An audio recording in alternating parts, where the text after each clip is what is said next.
gitu. Tapi nanti di pembuangan mereka tuh akan berpaling daripada Tuhan, ya. Bukan cuma saat di pembuangan sebetulnya gitu, karena satu alasan kenapa Tuhan membuang mereka ke Babel juga sebetulnya adalah karena mereka meninggalkan jalannya Tuhan, kan. Jadi itu bentuk sebuah pendisiplinan dari Tuhan kepada mereka sebetulnya, supaya mereka sadar gitu bahwa mereka sudah jauh daripada Tuhan gitu. Jadi yang pertama, kondisi hatinya orang Israel pada saat itu, Bapak Ibu Saudara, adalah bahwa mereka itu sudah meninggalkan peribadahan kepada Tuhan, menggantikannya dengan beribadah kepada berhala-berhala gitu. Makanya Tuhan mengingatkan mereka, bodoh orang yang menyembah berhala itu gitu ya. Di satu bagian itu saya baca dikatakan oleh Tuhan, kan, coba aja gitu, orang tebang pohon, terus sebagian dari pohonnya dia pakai untuk bakar perapian, untuk bikin roti, untuk menghangatkan badan. Terus sebagian lagi dia pahat jadi patung, terus patung itu dia sembah, katanya gitu kan.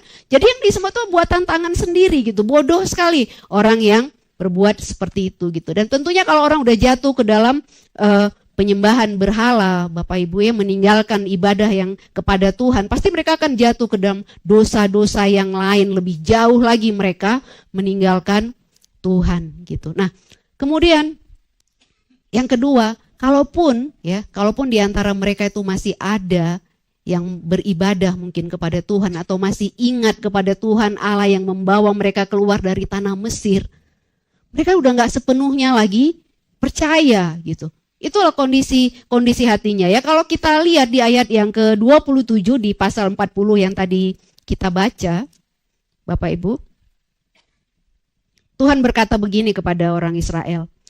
Mengapa engkau berkata demikian, hai Yakub, dan berkata begini, hai Israel?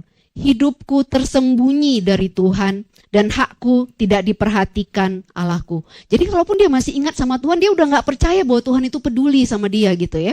Nah, di terjemahan yang lain dikatakan Tuhan gak tahu kesusahanku gitu. Tuhan gak peduli kesusahanku, dan Tuhan tidak membelaku gitu. Tidak membela itu mungkin karena dia berpikir bahwa Tuhan gak sanggup membebaskan dia, karena memang dia berada di kekuasaan raja yang besar, yang ditakuti, disegani oleh bangsa-bangsa di sekitarnya. Tapi bisa juga berarti bahwa dia menganggap Tuhan gak mau memang menolong dia gitu. Jadi Tuhan gak tahu aku susah, Tuhan gak peduli aku susah. Bahkan kalau Tuhan peduli pun, Tuhan mungkin gak akan sanggup menolong, atau Tuhan memang gak mau menolong gitu. Itulah kondisi mereka secara rohani gitu. Itu yang mengisi hati mereka pada hari-hari itu ya. Dan saya pikir itu juga seringkali terjadi pada kita, Bapak Ibu ya, kalau kita berada di dalam sebuah tekanan, kalau kita berada di dalam kesulitan, kalau kita berdoa lama dan rasanya